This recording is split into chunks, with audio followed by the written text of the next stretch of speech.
The Gathering of Christ Church. We are week what? 7. Week 7 of your Hebrew and Bible Academy. I would like to say shalom to all my brothers and sisters out there. I'm here with Brother Sociopaths. I see a lot of familiar brothers and sisters there. I'd like to thank you for your continued support of the Gathering of Christ Church, and I really thank you for your participation. All right, now. I have no idea what Sociopaths has. Sociopaths, what you got? Shalom, brothers and sisters. Welcome to the news. Sodom watch. I really do try to sidestep this issue, but in the world we're in, it's next to impossible. Oh, Lord. This is from the independent.co.uk. Again, the source is the independent.co.uk. Young boy sets up first ever drag club for children. And you know an adult is behind this, but go on. And where's CPS?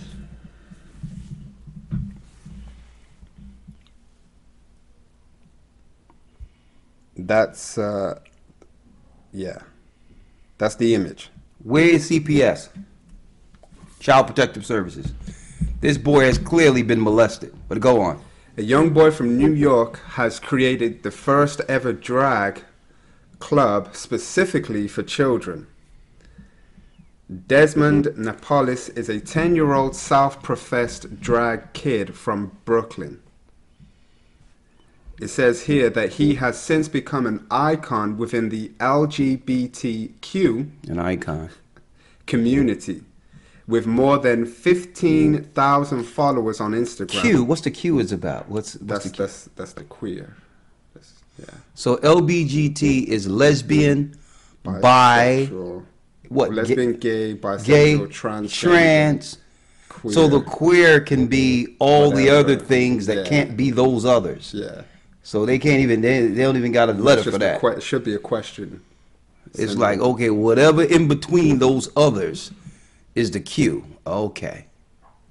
And that brings us to a very big point here. The letter should be SIN, but go on. How is it that, and these are adults, right? Yeah. Sexual preferences from adults. Okay. How is it these grown sinners, men and women, lesbians, bisexual, gay, transgender, how is it these grown men and women are championing a child doing drag queen?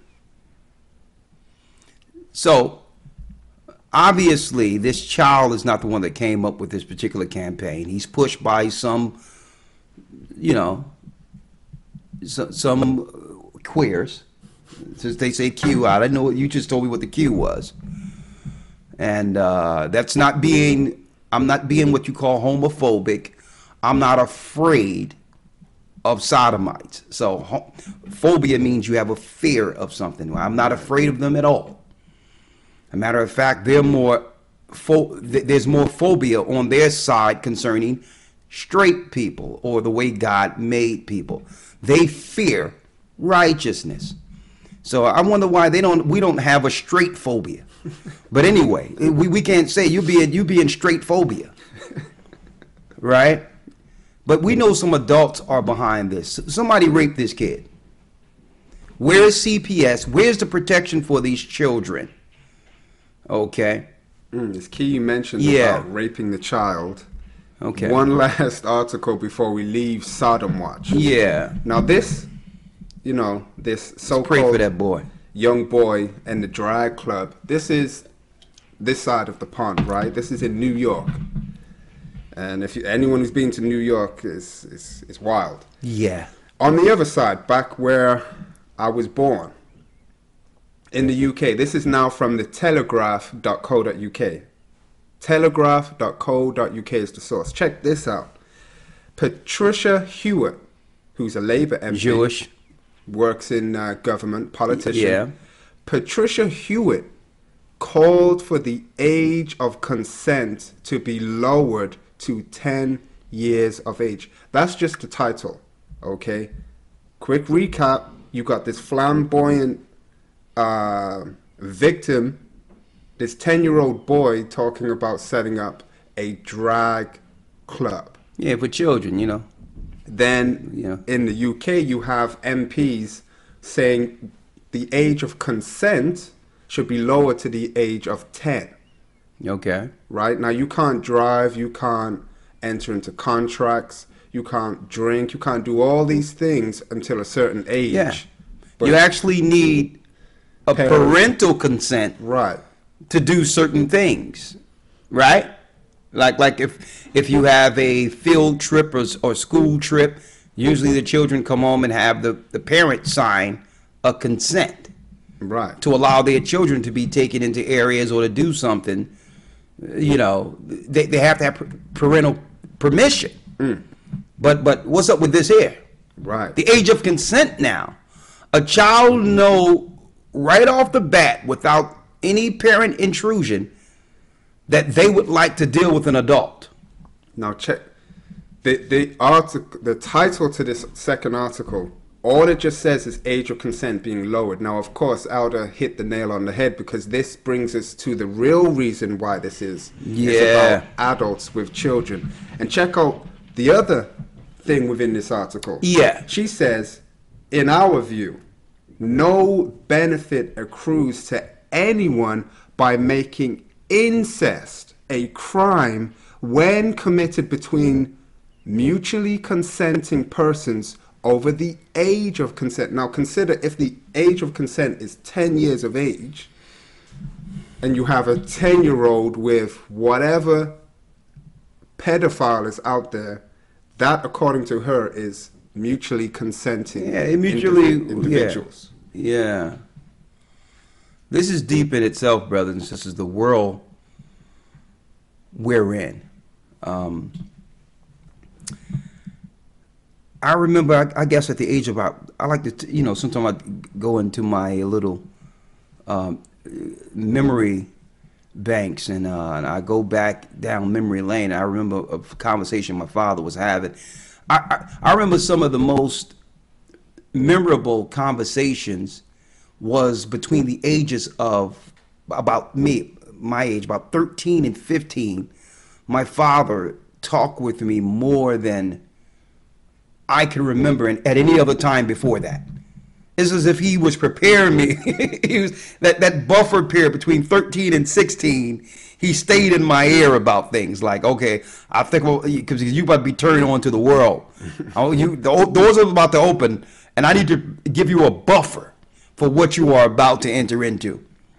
And, because we were taught during civil rights that it was about equality, black people were just being abused, playing on our emotions in school. And that through the civil rights movement, the little bad white oppressor that was hanging us, he finally allowed us in to treat us like regular people. Now, from a child's angle, that's a feel-good story. My father had another story for me between the ages of 13 and 16. I'm going to make it real quick because I don't make this a big deal. Right? He says, listen, son. He says, integrating during the civil rights movement is not what they're telling you in school. I'm like, what? It's Martin Luther King. I have a dream. What are you talking about? It's Black History Month. Son, it's not. He says, that's the worst thing that has ever happened to our people. He says, listen to me. I'm going to tell you right now. He says, because they didn't tell us what else we were agreeing to. So in your school, they're telling you it's about the bus, Coretta Scott King. They're telling you about Martin Luther King, I have a dream. And yes, no one wants to be discriminated against. And no one wants fire hose on them. I'm like, exactly. So it's better now. He said, it's not better now, son. He says, because we didn't want to go to where they were going anyway. He says we had our own juke joints. We had our own parties. The white people were trying to sneak to be where we were. It's not like you're saying at all, like they're telling you. He says all the fun and parties was where we were. And being spiritual, we all went to church together every Sunday. He says what they didn't tell you is what we were integrating into. That me as parents, us as parents, were trying to protect our children from. He says, he used to tell me, he said, don't you know that, and he told me this story, he says, don't you know we heard stories about the raping that was going on amongst white people? They weren't even treating each other right. How white children were going on missing, that wasn't happening amongst us. Okay? He says those people over there on the other side, that whole American dream was a facade. They made us believe it was good behind their white picket fences. I will never forget this conversation my father had with me. He says, raping, he was talking about boy loving, girl loving. He says, son, my father told me a long time not to go over to the suburbs. He says, that's where the crazy people are. So that's what we were. He says, don't believe what they're telling you, son. Because if we would have known all we were agreeing with, the whoredom, the lies, the facade, he says, listen, we would have got rid of Martin Luther King. He said, we would have got rid of him. We had no idea what was on the other side. And he said, son, that's what you're going to see when you walk out that door. You're going to see a world we were trying to protect you from, that civil rights made. And when you talk about civil rights, everything they're doing with this homosexual agenda is based on the civil rights movement. I'm seeing it now. May the Lord bless my father's soul, and I hope to see him one day. And I'm working towards it. And I'm going to tell you this right now, folks. He was right. He was right. He used to tell me, listen, he says, and watch out for that dude Farrakhan too. He said, watch out. He said, he talked good. But that guy killed Malcolm X. I learned that at 14, 15. Come on, let's go. Next up, and this is from RT.com. This is RussiaToday.com. Next up. Yeah. U.S. Air Force Base poisons water supply with cancer-causing chemicals in 2 Michigan counties. Yes, the same Michigan as Flint, Michigan, that was dealing with the lead poisoning. Title alone. U.S. Air Force Base poisons water supply. Purposely. With cancer-causing chemicals in 2 Michigan counties. What are those 2 Michigan counties? Parchment and Cooper townships. Okay? Which are near the Kalamazoo River, just north of the city of Kalamazoo. Near the Kalamazoo River. So what do we know? What do we learn within the last 5 years? That they're poisoning Detroit as a beta test. They're destroying the waters. Okay. Now, if they tell you 2 counties, Shapat, you better believe that that's the minimal of reporting. You cannot drink water in Detroit, folks. And we need to tell the people in the church everything. Listen, get your own filtration systems. Well, even the filter, it says here, frightened by the discovery that even boiling the water using common residential filters won't remove these this is Revelations here. Okay, this is the book of Revelation. This is the water, just 1/3, the majority of the water is undrinkable. So I got a filtration system, where I filter my water. I put it in the garage, and that's where I get my water from, right? But obviously, you can't even do this in these counties. So Okay, where did you find this story? RT.com. RT.com. RT.com. So the military, it has purposely poisoned the waters. Now, I'm not going to just say right out make a blanket statement that this is racist, because I'm sure a lot of white people are going to be caught up into this. It's bad if they poison anybody, regardless of race. But guess what? I wouldn't be surprised if these particular counties are majority black. I wouldn't be surprised at all. So now, military, this is what it is. It's warfare. It's the military. It's not about Al Qaeda overseas fighting terrorism. This is internal warfare against civilians by the United States of America. It's going to be, brothers and sisters, it's going to almost be, we're this close. It's going to be about going some other place soon, very soon. That's what we have to prepare for. We had a woman on our radio show who had to flee into South America. I think her name was Phelan. It's a white woman by the name of Phelan. And she was on our show a couple of years ago and said that they actually came into her house. She was married. She was engaged to someone. And the guy was really, could have been an agent or something. She came home. The whole house was tore up. She knew what time it was. And she got on a plane and went into South America because she was putting out there. Okay? The schematics of America and the pipeline and fracking system, how they're really looking to poison and gas individual residences throughout the whole United States. And she had the map of what they're doing underground to poison the waters. So what we're seeing is just on the surface. This is the outright poison. But they're looking to poison throughout the whole United States, folks. And it's no wonder you see on these television shows people who have the wherewithal or the finances to do so are going into other countries to rent or to buy.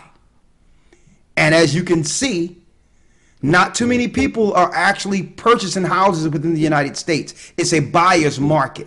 That's why people are able to flip and all that, because the people who really made the money before the crash off of the real estate are buying real estate on the outside of the country, knowing what's coming.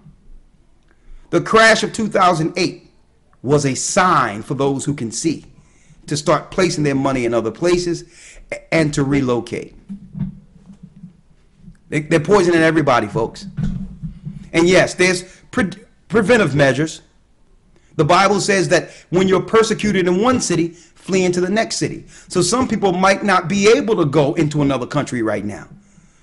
But it's much easier to know if your water is being poisoned in one area to go into another city before they poison that water, just for the sake of self-preservation.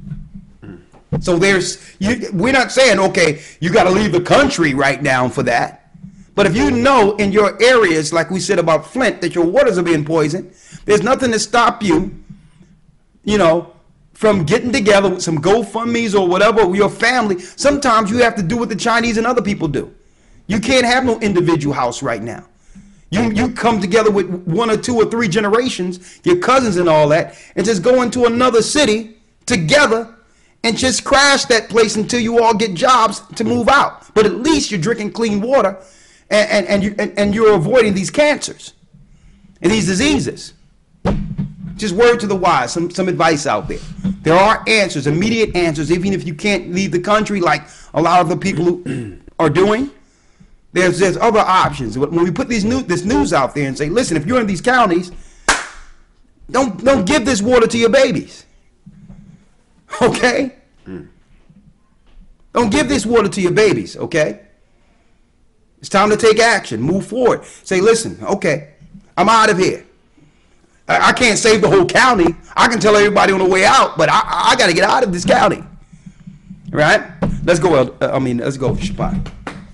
Last article here. This is from. Someone say if you distill the water, it cleans it all. But again, this is military grade poisoning. Right. Boiling, distilling water requires boiling. Exactly. I'll read it again. Yeah. Boiling the water or using common residential filters will not remove these chemicals. Yeah, this is military created stuff, folks.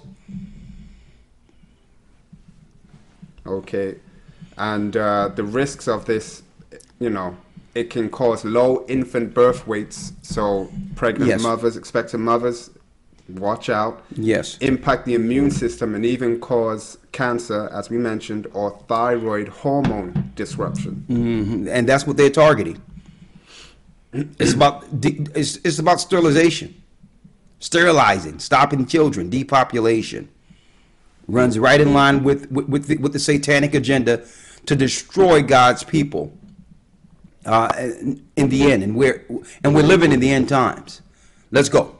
What you got? Last article here. This is from CBS Local. Yeah.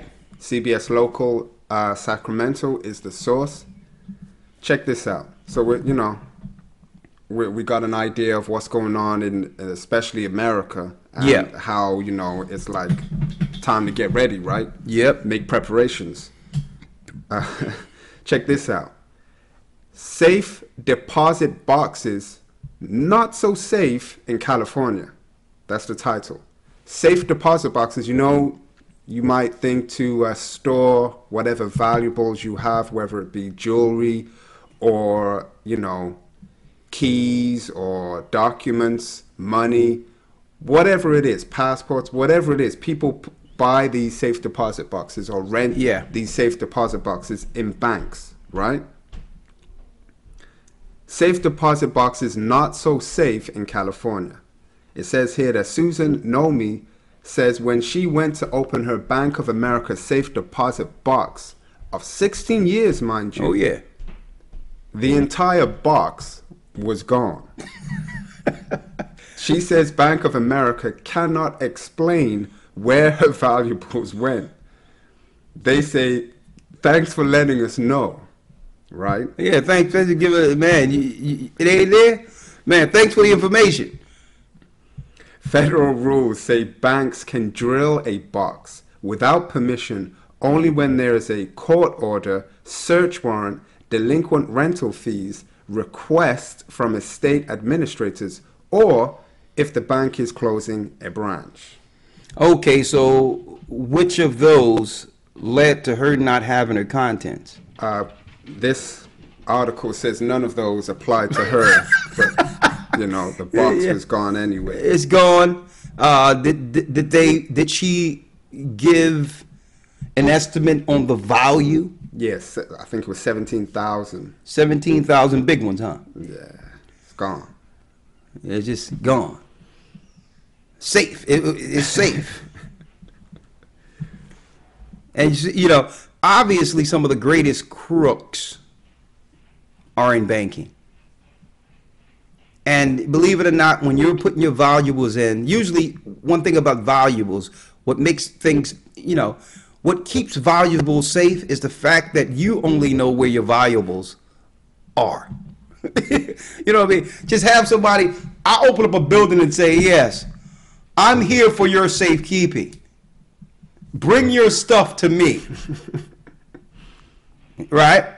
And the criminals we know are in banking.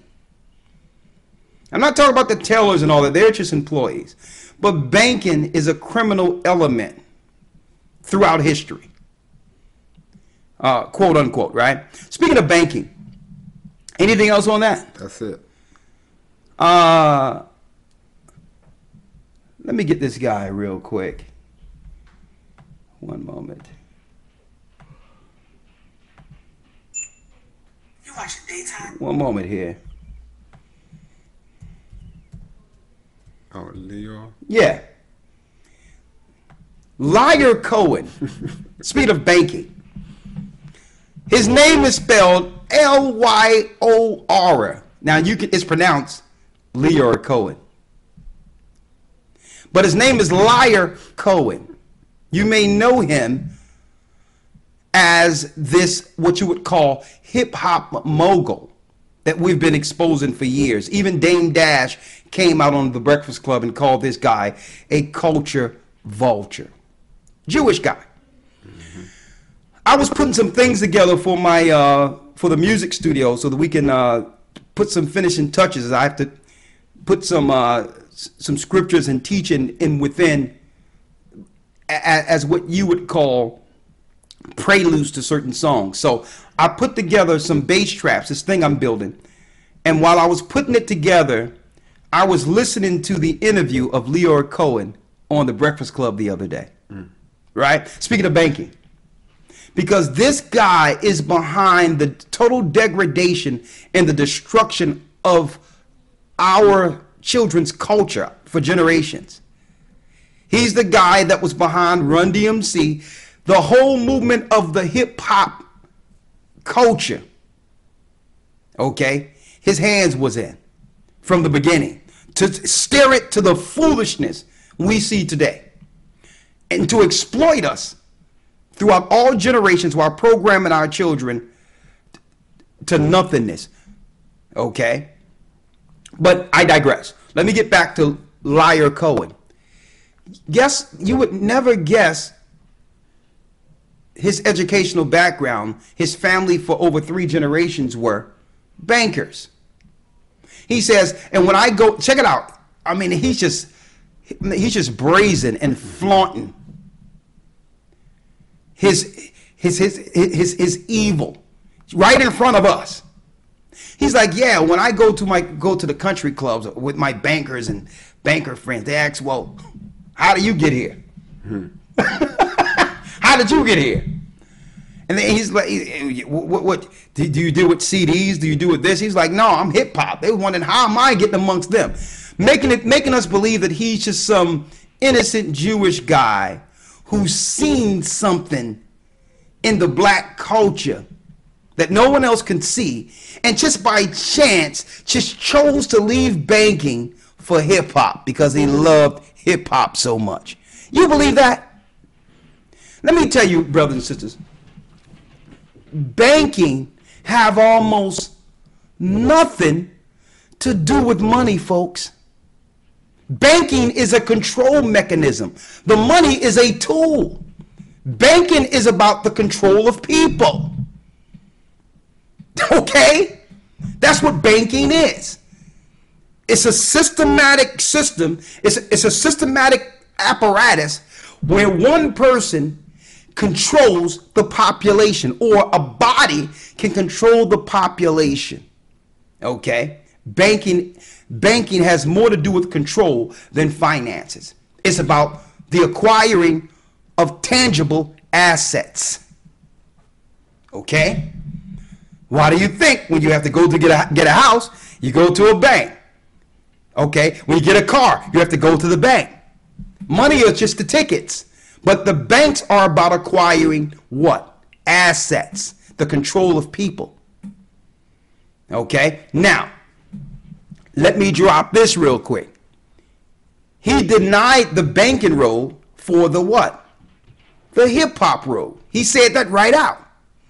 And then he said that he sent his children to college on the rap song Sucker MCs. And I'm looking at the people, Charlemagne and all these others, listening to this Jewish guy talk. And it gets on my nerves, because when our people are on that particular show, Charlemagne drills them. He comes down on them. He try to show their weaknesses. He try to exploit them or say that they're this, that, and the other. And they treating this dude like a god. Not asking him no follow-up questions based on what Dame Dash put out there concerning them being culture vultures. They gave Dame Dash, and I'm not agreeing with Dame Dash.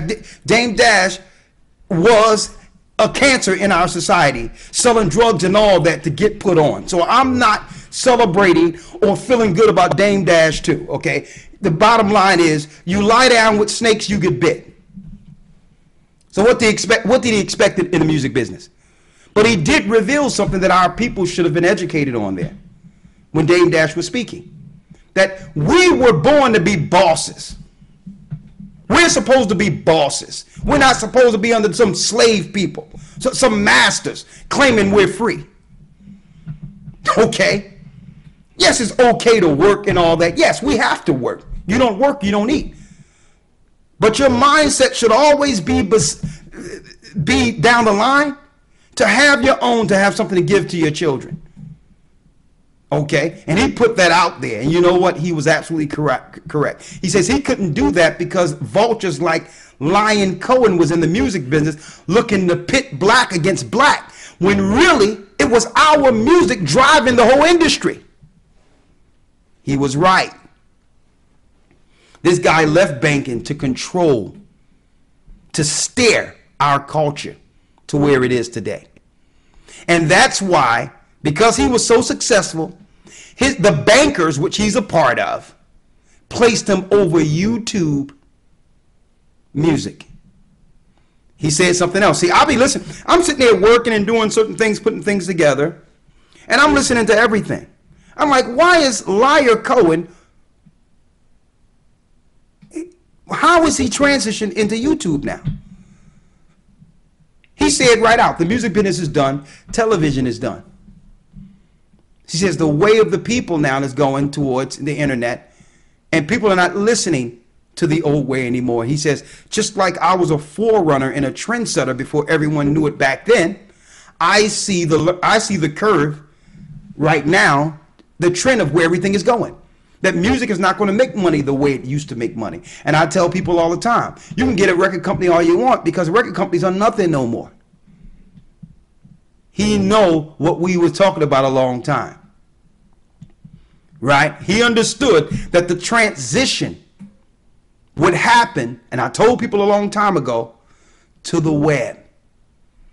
And that the normal people with a voice are being more effective than mainstream. That's what he's not telling you. Individual voices, without all the finances and the corporate banking behind them, have a greater influence on people. Because why? People can relate to the everyday person opposed to paid puppets. And he was dropping that. That people, listen, some people would rather watch a video of the Gathering of Christ Church or a video of other people just on the street or whatever the case, because it's real reality. It's not no made up, it's not a script, it's real. Then the Rawchaa, The View, and all these other controlling things where these people are getting paid $500,000, $1 million up per person just to be on a platform that no one's listening to. So he's saying, listen, he says, we're transitioning to YouTube. And I can see, what he says, I can see over the mountain. I can see clearly where this is going. And that's why I was hired to do this, to move music into the next phase. And the next phase is online. And it's been online. But this is what's going on, folks. YouTube is about to be mainstream. They're doing this. They're transitioning everything to YouTube so that they can move the regular voice off of it and charge. Because he says, well, music should be a subscription. He was speaking of YouTube music. But I know he's not talking about YouTube music. It's enough YouTube became what it was because of regular content that YouTube didn't have to pay for. It was the everyday regular person going to YouTube, okay, to make it what it is today, so that he can come in as a culture vulture and try to steer things when these people had nothing to do with what made YouTube successful. Now, brothers and sisters, we came to YouTube strictly to put out the word. And anyone will tell you, I don't care if commercials pop up on you because they're doing it anyway. Brothers and sisters, I've never monetized one video the whole time. 10 years on YouTube, never monetized one video.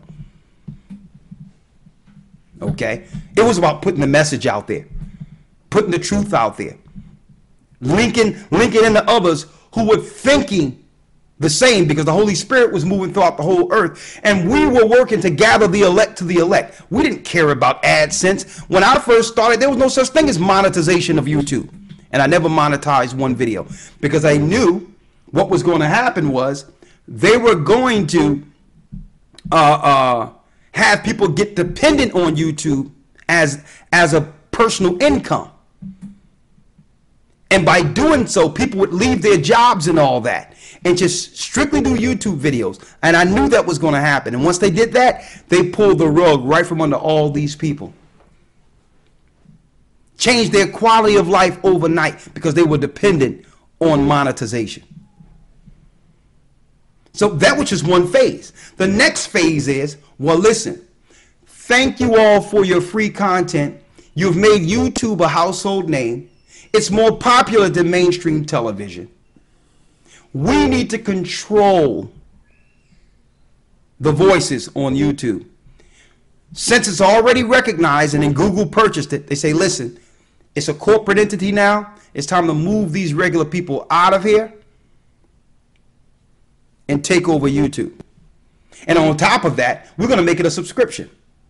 We already put it in everyone's home as making it a package with their cable systems and all that. With their cable, YouTube is part of a package now. So this is what they're about to do. They are about to, folks, and I'm going to tell you why I'm dropping this right now. They are about to move everybody off YouTube soon and set up another YouTube that's not YouTube, strictly mainstream, and they're going to move all the mainstream to YouTube. Television is done. Smart TVs linked to the computer, that's it. And I'm saying that so that if they do that, brothers and sisters, see, because Lyor Cohen is not the only one that's ahead of the curve. Okay? That's why we never monetize, because I didn't want to have to depend on one day them cutting off the monetization and we have money spent thinking we're going to get it from them. No, we wasn't going to allow that to happen to us. I never monetized. So what we're going to do, we're going to transition our videos to thegatheringofchrist.org. That's number one. We're going to start transitioning our videos where you can view them from our platforms. We'll get our own service. Okay? And if YouTube do allow us to be on it for a little bit or whatever the case is, we're going to use that just as a segue with snippets and advertisement to go where we are. That's number one. The second thing we're going to do is use Vimeo. If there's news videos or whatever the case is, we're going to go to Vimeo. Okay? Because what will happen if a lot of people that are on YouTube go someplace else, then everyone will leave YouTube anyway. Because YouTube is not there for Lyor Cohen, for mainstream. People are not there for them. People don't want the corporate information anymore. People are not even there for Alex Jones. People are on YouTube to listen to people like themselves, who understand them and is living amongst them. That's what YouTube was at first, and that's what made it popular. That's what makes it what it is. You take away the regular people, it's not YouTube. Right? So I wanted to put that out there. We told people years ago that the web is just that. The web is a web. They give you free content first to see who's still being controlled and who is beyond the control mechanism, so that they can now sever and start separating the people and understand who they can control when they drop the foot and who they'll have to get rid of. And they put the web out there so that you can get on the web, thinking you're free to roam the web, but they're the spider, folks. So as they understand who's who, they begin to close in on you. The web is a trap. It's a controlled mechanism. And that's why I told people, be careful with this. They paid billions of dollars for this technology, and nothing is for free. And when you give out your privacy, understand that your private information, be it a picture of your family, a picture of your daughter, a picture of your son, put out your personal information, what you're thinking. All that information is priceless. You're giving them. Nothing is for free. Okay? And either way, you got to pay the piper when you give out information. Because once it's out there, it's never coming back. And it doesn't matter how many times you try to delete something and think it's gone. This is how they've learned you. They've studied you. Our people is a case study for Jewish people, for the elitists. They understand that Jacob is rising. So they needed you to put out your information so that they can now come up with new ways of attacking us. Nothing is for free.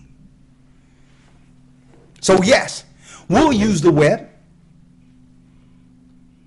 our way. We'll put out the truth our way, not like they would like us to. Okay? When they see us, they're going to see truth. They're going to hear truth. When a brother or sister run into one of our videos, their thoughts and senses will be exercised to the degree they'll know something they didn't know before concerning the Most High. They'll understand themselves and their conditions better today than they did yesterday. That's not what they put up the web for, folks. They put up the web for Facebook so that we can expose ourselves to them, so that the enemy can know everything about you. Don't you know that the military is more about information? Military, in order for them to deal with any strategy, they must first have what? Intel. We're giving them the intel for nothing. Folks, I just want to put that out there, folks. Everyone put their information out there. You can speak on it. You have anything to say on it? Lawyer, you? No, sir. Yeah, because I just want to say this real quick, folks. Y'all don't understand about this internet thing, man. You put your family all day out on Facebook. Zuckerberg is just a patsy. He's no smart kid. He was a face that was put up there to make you believe he was an everyday dude. Okay? He's a pawn. He's an MK Ultra pawn they put up there to make you believe that he has his everyday story of him and his guys just got together and just put something together that became what it is. No, that's garbage. It was all about engaging you in your households, finding out things that you would normally keep private between you and your family.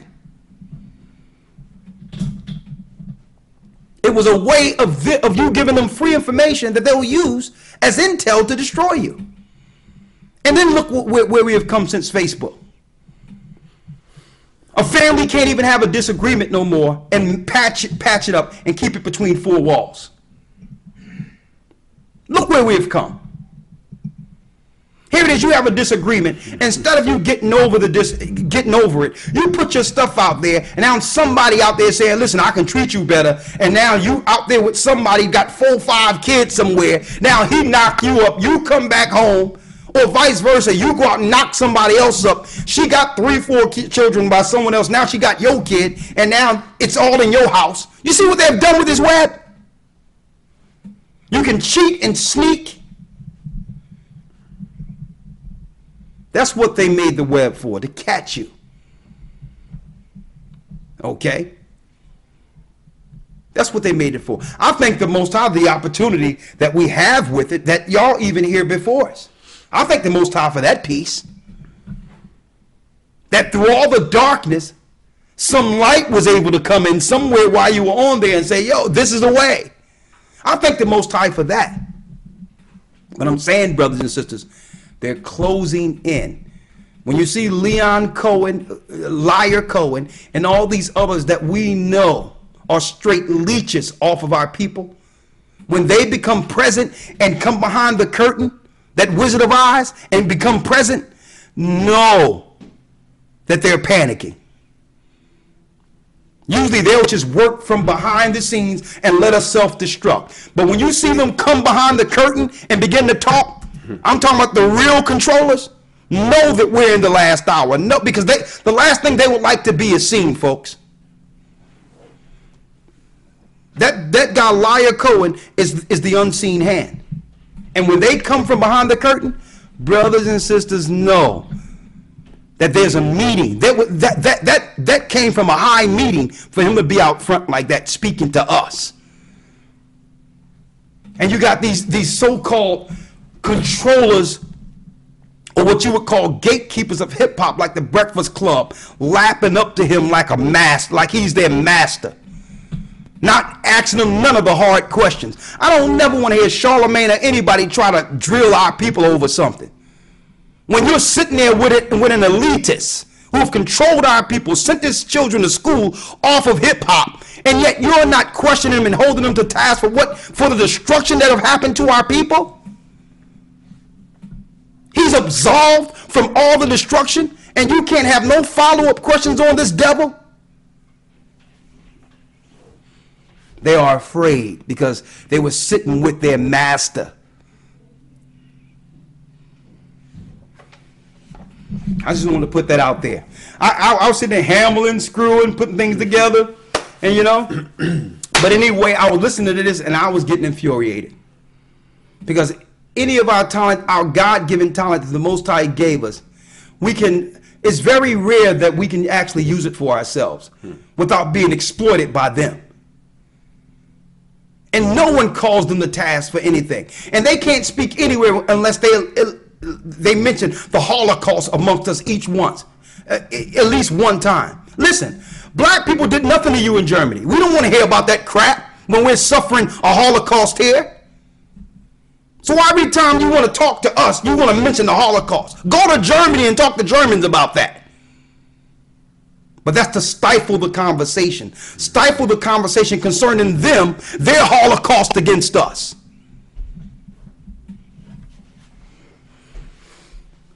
You know what? I'm getting riled up in here.